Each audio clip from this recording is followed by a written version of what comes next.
Good afternoon. Welcome to the ZMC Business Hour. What a awful Sunday afternoon it is. Thank you very much for tuning in, whichever medium you're watching us from, whichever time zone you're watching us from, whichever country you're watching us from. We are beaming live on all social media platforms: Facebook, LinkedIn, Twitter and Instagram. The ZMC Business Hour, a weekly business show bringing you the very latest in local business news and bringing you prominent business people from within the business community to come and share their experiences and engage in conversation. The ZMC Business Hour is set up by the ZMC Network, which is a local community channel set up to bring the communities together. We've had some amazing guests to date. We've had Safra Zari from the Pathway Group, we've had Bobby Singh, last week we had Zoe Bennett. This afternoon, today, we have an absolutely inspirational individual who's done many great things within the business world and the local community.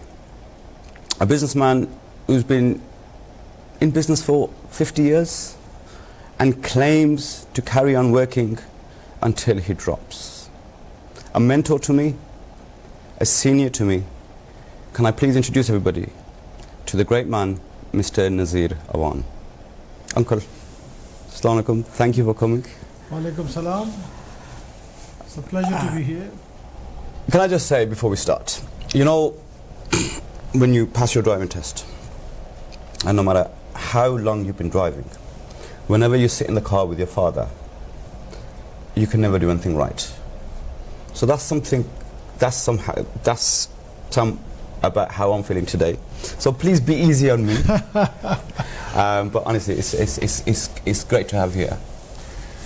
You're an inspiration to many. So for those viewers who don't know who you are, who don't know much about you, which I'll be surprised if they don't, could you just give a brief intro? Yeah, okay. My name is Nazir Awan, and I came to this country in 1964 from Pakistan, Peshawar. So we are Pathans as a family. And my father came in 1962 after retiring from the Air Force for 25 years. And he liked it here. He came on holiday, so he decided to stay, and then I followed and other members of the family followed. Went to, because I was 11 and a half at the time, so I went to a secondary modern school, probably one of the roughest schools in Birmingham actually, in Aston Cross, just behind the HP sauce factory for those who know it. And didn't get any academic qualifications, came out at 15 because my father said you've got to do an apprenticeship in mechanical engineering. I said okay. I wanted to study further, but he said look, this will be better for you. I think that was the best thing in the world. So did the mechanical engineering apprenticeship, City and Guilds of London Institute, after which worked in industry as a production engineer. And then decided to go into a business which my father had started back in 1973, so a long time ago. So what's your current business today? So currently we have two businesses. One is that we have a property investment company, in which we have property in London, Norwich, North, Birmingham also. Apart from that, are really the family business is trading really. So what we do is a company called Awan International. We don't import so much. What we do is we buy lots of clearance items from branded companies like DeLonghi, like in Dyson, like many other companies. And we buy these in big numbers and distribute them to large companies, also to smaller companies, also started exporting now. So mashallah, so how long have you been working for? How long have you been in business for? I've been working for 50 years. So and how old are you? Me, I'm nearly 67. 67, and mashallah, still going strong. But to me, age is not a factor. I think one shouldn't look at age. It's just a number. I think you have to have a positive mind, and don't think about age, don't think about old age. Always think young, always think that you have the energy, always think that you want to do things in life. Don't kind of start to become lazy and take life easy. You see, the harder you work, the stronger you'll stay. Do you feel the Asian community, the older we get, we tend to write ourselves off? Yeah, unfortunately, in the vast majority of the cases, that is true. When I talk to even my friends who went to school with me, I look at them now and they're kind of write-offs. And it's sad to see that, because they haven't really looked after themselves and they've taken life easy. And after 45, 50, they tend to kind of give up and say, look, you know, it's we've done our bit. Myself personally, I'm a pensioner. I get my state pension. It's a small amount, but okay, it's good. You heard it here. You heard it here. That's breaking news. So I do get pension, and when I do go to the barbers, he says, "You're not paying pension prices." And I said, "Well, no, of course I'm. I like to pay the full prices." But I think it's the mindset is very important. Yes. We've always been taught by our father, who was a highly educated and an inspirational man to us, all the family, that look, always... We have a live call. I can't just stop you. Yeah. Good afternoon, Assalamu alaikum. Hello. Hello. Hi, I'd love to ask Mr. Awan a question. Yes, go ahead. I'd like him to answer his view on get-rich-quick schemes that are out there that so many people are jumping onto. So your views on get-rich-quick schemes? Yeah, unfortunately, throughout my life, business life, I've seen lots of these schemes come up, and lots of people fall for them, but unfortunately they fall flat on their faces, because there's no such thing as get rich quick. If you want to get rich, it takes a long time, it takes lots of perseverance, hard work, Graft. dedication, graft, focusing on what you want to do, any particular field that you're in. Okay. Stick to that, you know, do your best, get to the top in that. And that's how you get rich. You don't get rich by having these schemes and you pay a little bit of money and then they give you double the money and all that. Okay. These are like pyramid schemes, you know, dressed up in different ways, and I don't think there is such a thing as a get-rich-quick scheme. Okay. Unless you've invented something really, really amazing, you know, and or a system, a program, a business or whatever. Yes. That's very, very difficult. So there's no such thing as get-rich-quick schemes. Thank you very much for your call. We hope that answers your question. So, Uncle, as well as doing fantastically well in the business world, you've also done your bit for the local community, particularly for the Asian business community, lobbying for them, protesting for them, fighting for their rights, and I think in the late 70s, early 80s, when English was a massive problem and Asian businesses were struggling, you played a very active role in setting the foundations of securing the future for Asian businesses. Yes, with me and some friends, we decided in the kind of mid to late 80s that, you know, after we had the Lozells and the Handsworth riots, yes, and yes. some people actually lost their lives then, that there was a need for the Asian business community to kind of move forward. And unfortunately, I mean, to give you an example of some of the community, they were manufacturing anoraks and so forth. A lot of this stuff was being exported to Scandinavian countries. Unfortunately, these people could not speak English properly. They could not avail the services of the Chamber of Commerce, and because in those days you had to get all the documentation from the Chamber of Commerce. That was the system then. And for that reason, we set this organization within the Chamber of Commerce called Asian Business Institute. Okay. And it was quite successful. What we used to do is have seminars almost every month on health and safety, because lots of people used to get done in the supermarkets, you know, due to health and safety issues, hygiene, health and hygiene. There was banking also. People used to deal with banks and they didn't know how to deal with banks, and banks used to kind of almost rip them off with all the fees. So we used to get bankers involved, HMRC, VAT, revenue, etc.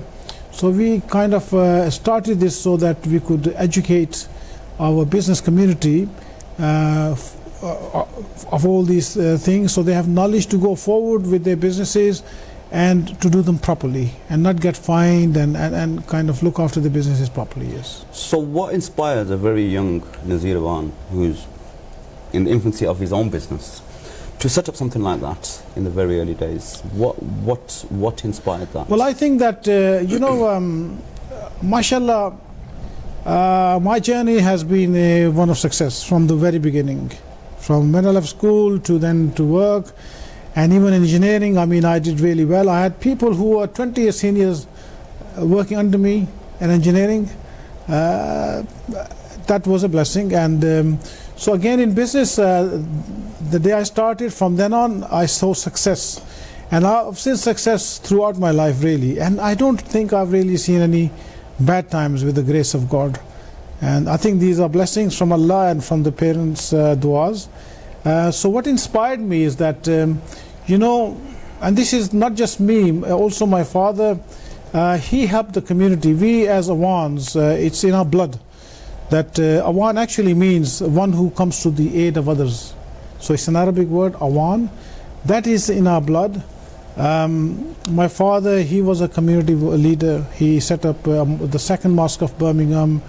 He actually went to Geneva in 1968 to deliver a speech at the UN after we had the Rivers of Blood speech from Enoch Powell.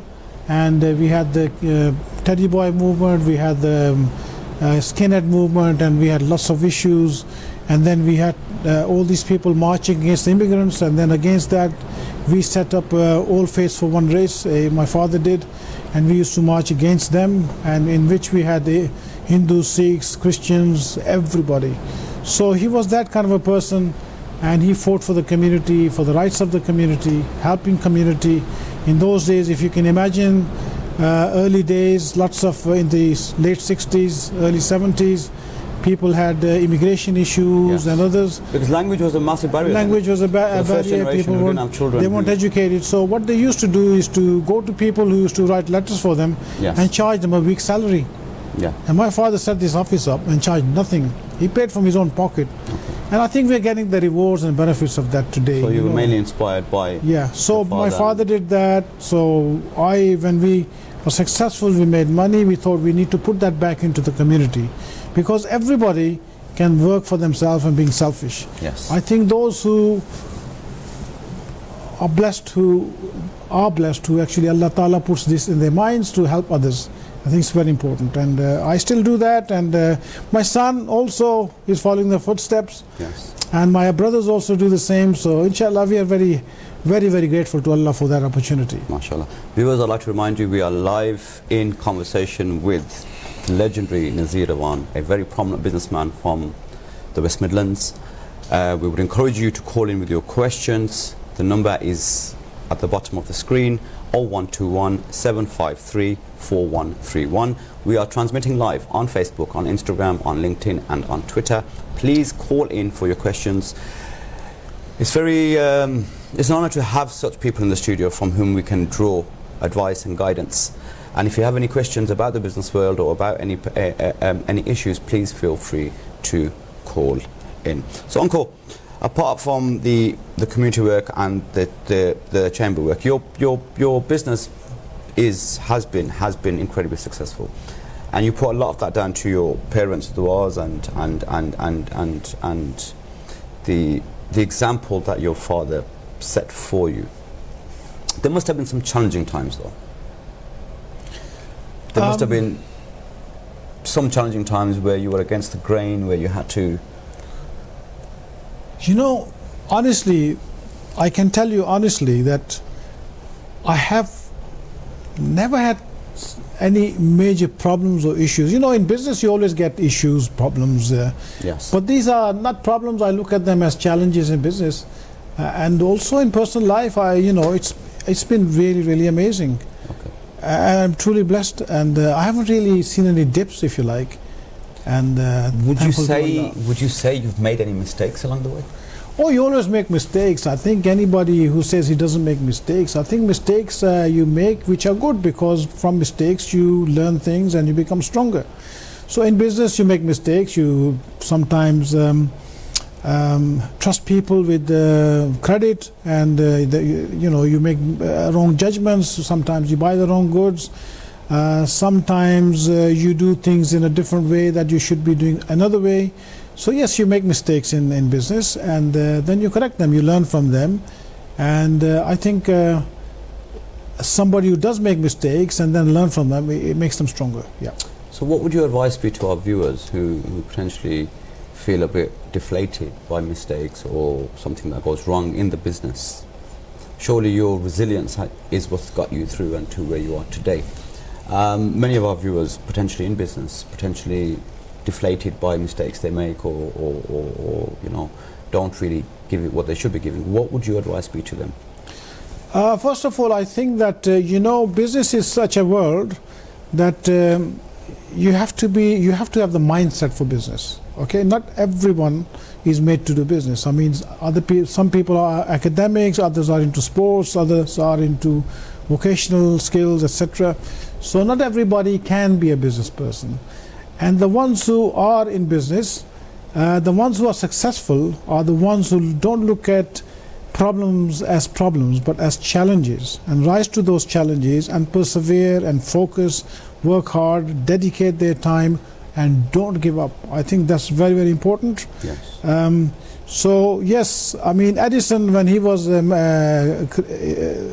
the bulb, he made so many mistakes along the line, and he kept on failing. But look, he persevered, and look what he did. Yes. So today we have light because of that. Yes. And that's how it is. You have to kind of focus and don't move away from that challenge. Don't let it beat you. Work hard. I don't let anything beat me. Yes. I look at anything, I don't say, sorry, I can't do this. I never say that. I say I can do it. Okay. So it's a positive mindset, very important. So what would you say has been your single biggest success? Single biggest success. I know there's many of them, but what would you classify as your single biggest success?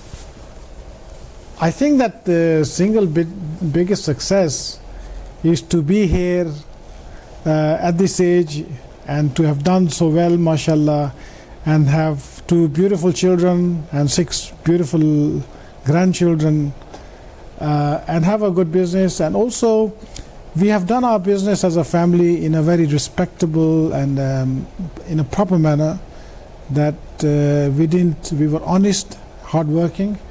And I think one of those things is that we are respected out there, and that's important for us. So I think all this, there's lots of successes. So I cannot pinpoint anything that I could say. What's made you? What's been a really proud moment for you? What's been the pinnacle that you felt accomplished and you felt, right, I've achieved this?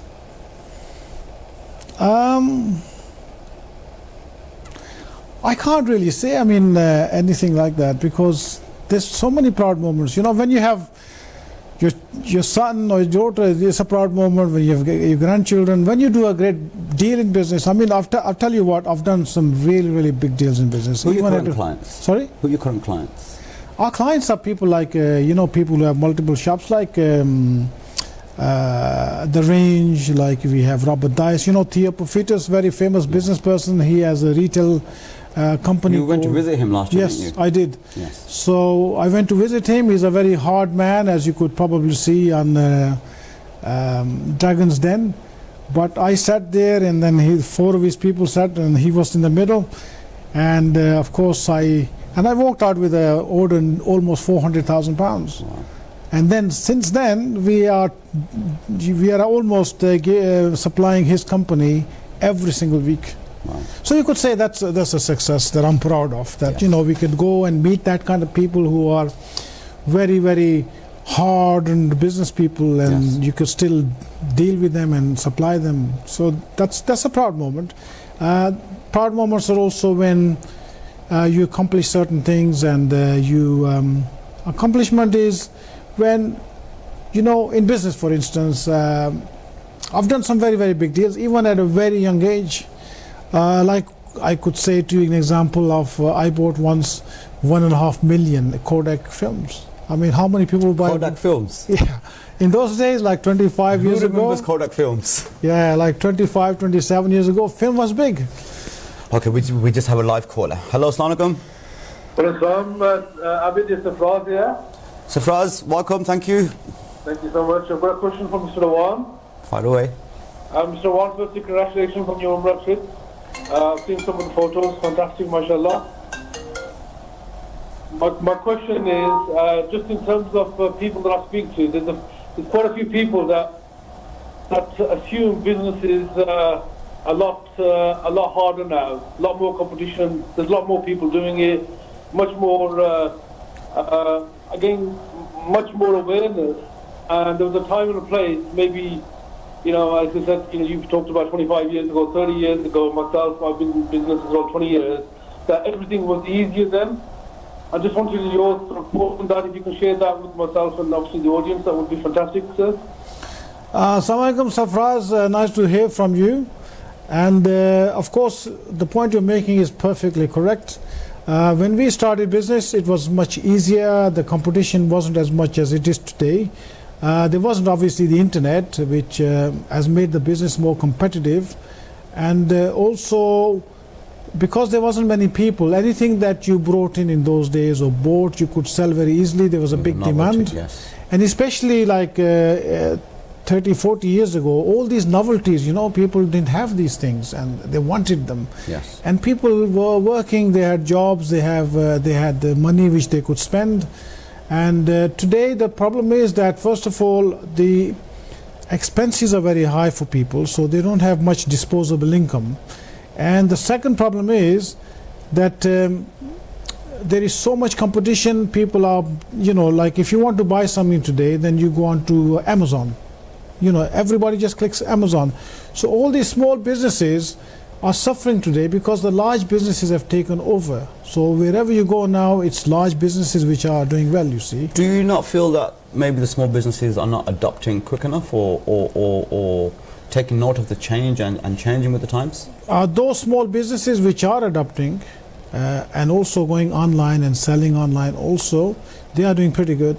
But those who just rely on the old system and they haven't actually gone with the times, they are the businesses which are suffering. But Safraz does make a valid point that it is much more harder today to start a business and to be successful than it was 20, So 25 what does it years take in the modern day to stand out and to be successful? Because you obviously achieved it.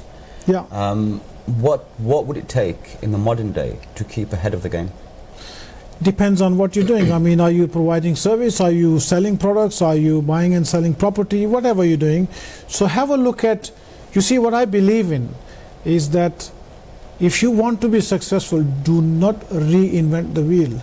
Follow or copy success. Have a look at the successful people in that particular field. Sector, yes. And look at what they're doing and why are they successful. Sometimes it's just slight tweaks that can do it for Exactly. So basically, if you copy success and look at people who are successful in life, see what they're doing, why are they doing it, and how are they doing it.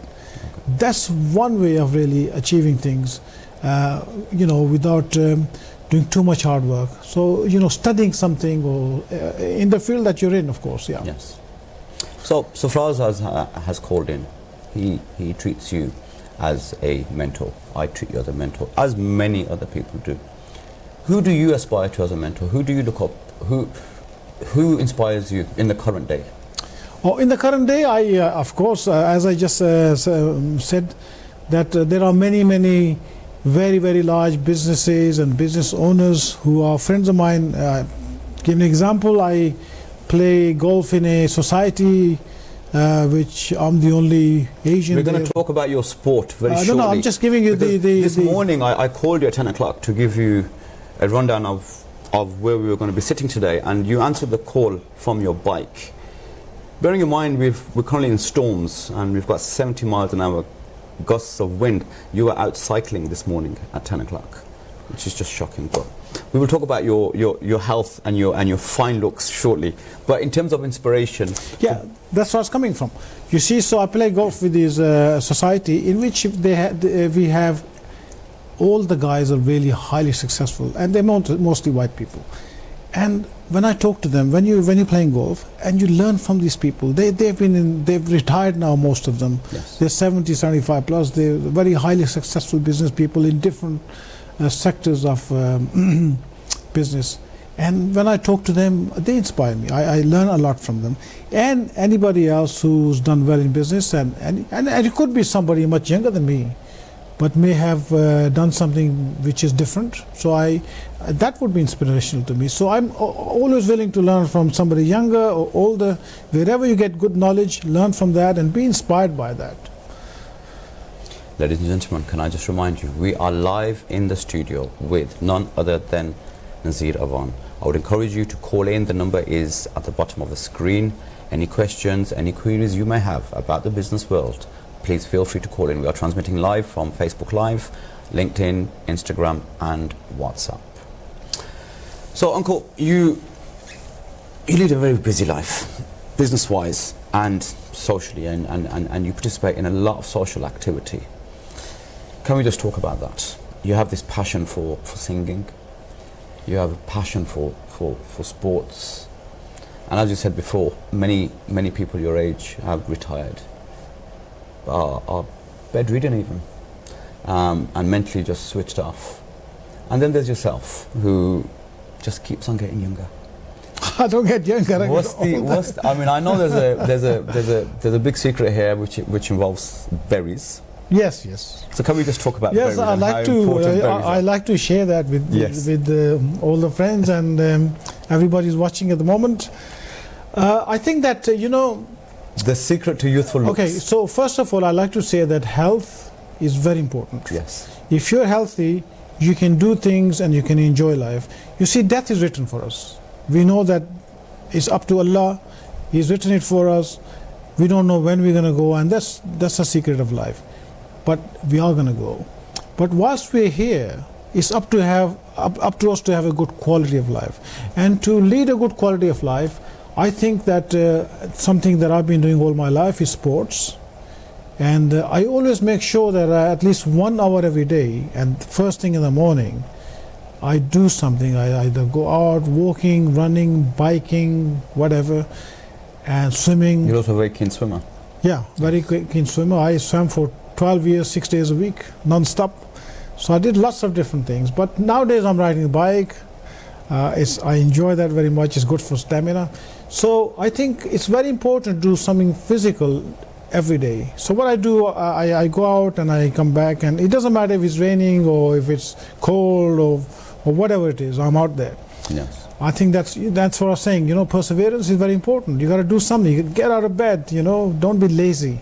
And then what happens is I come back, I have a shower, and lots of berries. I believe that fruit first thing in the morning, especially strawberries, blueberries, blackberries, are very, very essential. We're suddenly going to face a shortage of berries in the local shops. No, you're not. This is a plug for strawberries, blueberries and raspberries. So if you're a shopkeeper, please stock up because they're about to sell out. But so I have them every day. yes. I think that the other thing that you need to do is not eat too much. It's very important. Follow the teachings of Islam, if you like. Yes. Don't eat too much. Everything in moderation is good. But to look after yourself, you need to have a balanced diet. Fruits, meats, also. Vegetables. But exercise is the key. Very important. So the Asian community, business people, myself included, we keep ourselves so busy that we have no time for any other activities. And then there's yourself, who manages to fit in the swimming, the running, the golf, the singing, and do a very good job at running your business. And I've seen you in action many times. How do you find that balance, and what would you advise the viewers in terms of that? Because it's very important to have that balance. And I think a massive key to your success is everything you do, because it keeps you very balanced. You don't focus too much on the business, you don't focus too much on anything else. You do a bit of everything, yet you perform 100% at everything. That is true. How do you manage to do that, and what's the secret there? I think there's no secret. I think you just got to manage time. You got to have a routine in life. Yes. And if you have a routine in life, you can manage time. If you wake up a certain time, do your exercise or whatever at a certain time, you do business at your certain hours, then you make sure that you have your social life also, and you have hours for that, weekends maybe, or evenings sometimes.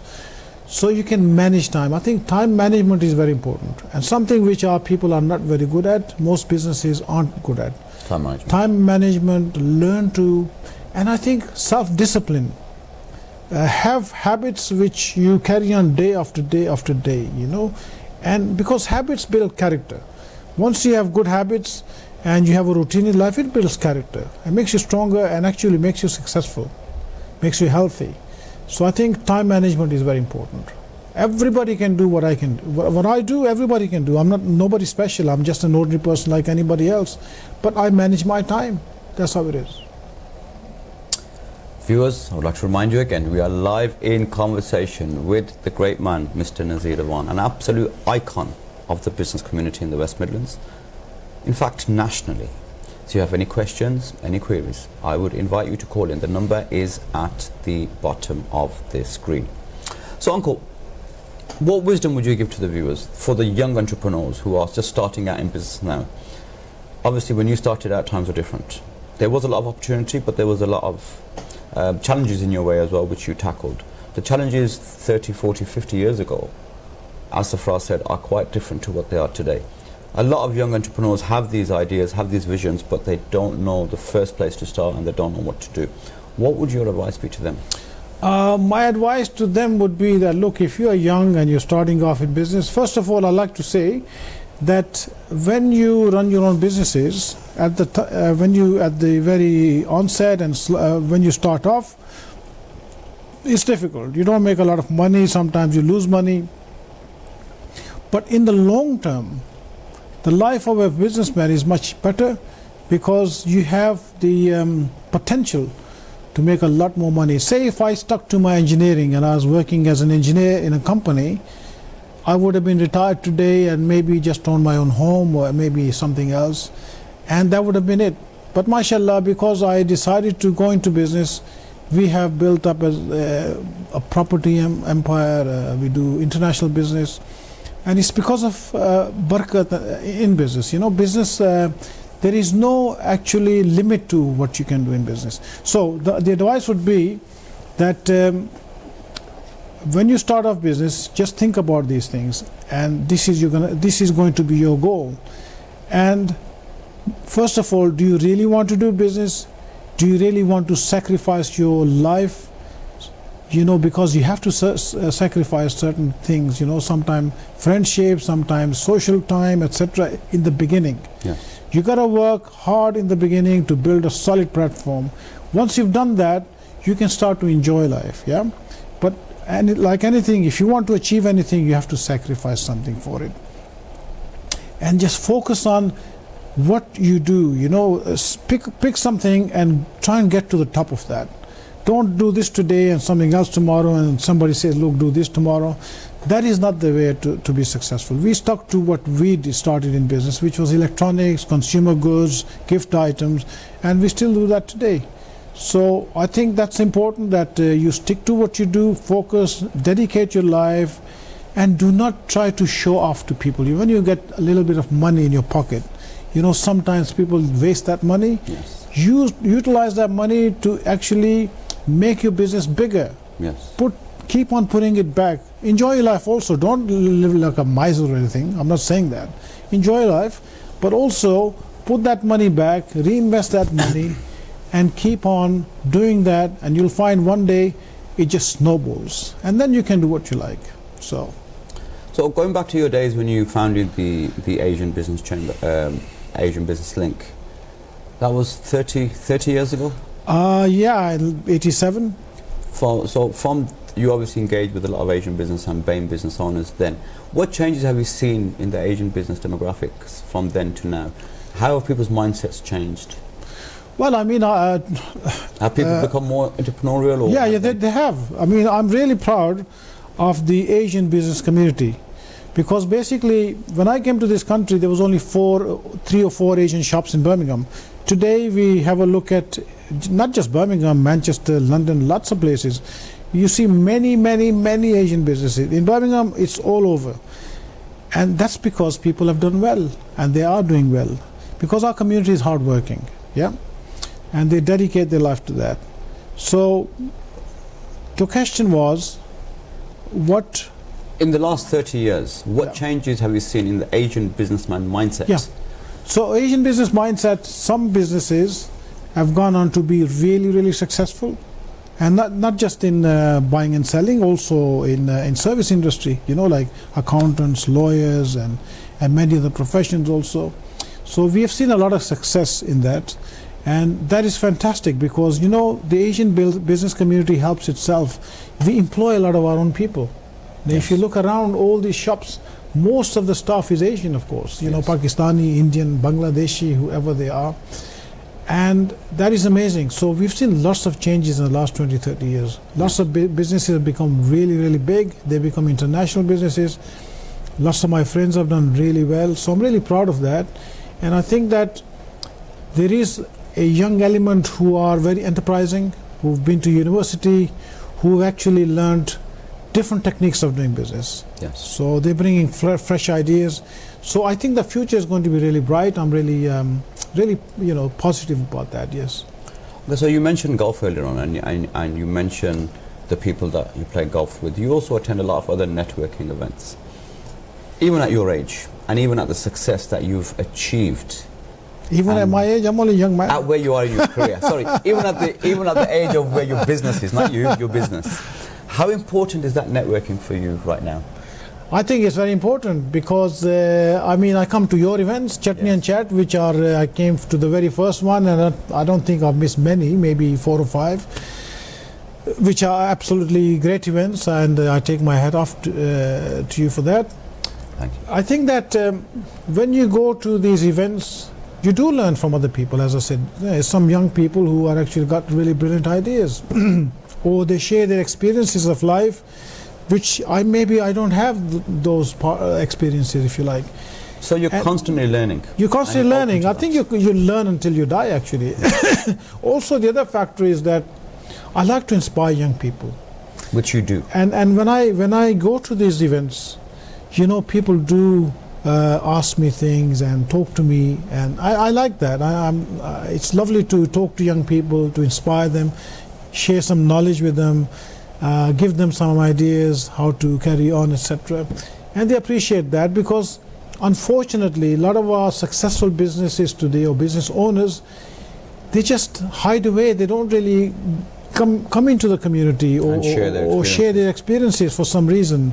And that's very important. I think it's important and I'm talking, if people are listening, I think that you should share. You know, we should put something back into society. I think it's very important. And if we can actually make 2 or 3 people successful in our lives, and their families become successful, I think it's a blessing. Yes, definitely. And I think it's important. That's why I attend these. Fantastic. So your parting words, what advice would you give? Words of wisdom from your experiences and from achieving what you've achieved to date. Our viewers, predominantly BAME community, what words of wisdom would you give them on personal life and business life? Well, on my personal life, you know, mashallah, I've been successful, worked hard, still work very hard. You still do? I do. And I love that. I love working, because I get up in the morning, and then whatever I have to do, then I love going to work, and I love making the deals. Do you feel that work gives you a reason to wake up every day and yes, it does. Like a new challenge every day? Very important. And do you challenge yourself regularly? I do. I think it's important, because look, you have a routine in life. You know what exactly you're going to do, and you're always looking for new opportunities, new deals are coming your way, etc. It's very exciting times. It's always very exciting, really. And I think it gives you a reason to live. Yes. And a reason to think about the future. Yes. And I think it keeps your brain ticking also. I think that's very important. Yes. And as you said, I do not wish to retire. I wish to carry on until the day that my physical body does not allow me to do that. Mm-hmm. But until that day, I'm still going to carry on exactly the way I am doing it today. I think that's important as personally. But in business, as I said before, look, just think about, if you want to do business, or if you are in business, carry on, don't give up. You know, And you're obviously always there for advice. and always there for anybody can ring me. My number is on Facebook anyway. I've always been an open book. Yes. You know, I've never kept my home number as a secret number or my personal numbers. It's an Yes. open book. Look, we are open people. Yes. Anybody can ring me, ask for advice, etc. And I think it's just carry on. Times are hard at the moment. I think they are going to get harder because of this Brexit. You know, once we leave the European community properly, it depends on the deal we do, obviously. Yes. But as most respected economists are saying, look, we got troubles ahead. Yes. Even the Bank of England is saying that. So times are going to be tough. So it's a tough who carry on, yeah? Yes. Absolutely. When the going gets tough, the tough get going. That's believe in that, yeah? Uncle, it's been an absolute Live pleasure. to fight another day. It's been an absolute pleasure. May you continue doing what you're doing, and may you continue inspiring many people. It's been brilliant. Thank you very much. Viewers, many thanks for watching this Can I just say afternoon. one more thing? Yes. You see, I'm really proud of my son also. Yes. He's followed in the business. Yes. I think I see a lot of business owners who don't really bring their children, especially sons. You know, daughters tend to go away and get Do married. you feel on that point that it's the parents not bringing the kids in, or is it the kids not wanting to be part of that business? I think if the parents encourage the kids and give them hope and give them some challenges, etc., or let them do something, you know, I think they will come into the business. Okay. But if they keep on putting their children down, they're not going to get into business, and they're going to say, look, I'm going to follow my own path. But my son, I'm very proud of. He comes in, he works very hard, and But I think I let him do lots of things. I think a lot of that comes down to the parents' nurturing of the children. Exactly. The parents can be so busy with their business that they forget to nurture the children, and by the time they're ready for the business, there's a massive divide. Yeah. So communicate with your children. Yes, I think yes. it's very important from a very young age to be in communication with children. Yes. And play sports with them. You know, like I've always played sports with my kids. Yes. And done lots of things together. We've been on holidays all over the world. We've done lots of various things. So I think it's very important to have that with your children. Some great wisdom there, viewers, as you can see. Very honoured to have Mr. Nazir Awan in the studios this afternoon. It's been absolutely brilliant. Keep watching, keep tuned in. See you same time, same place next week, with another fantastic guest. Keep tuned.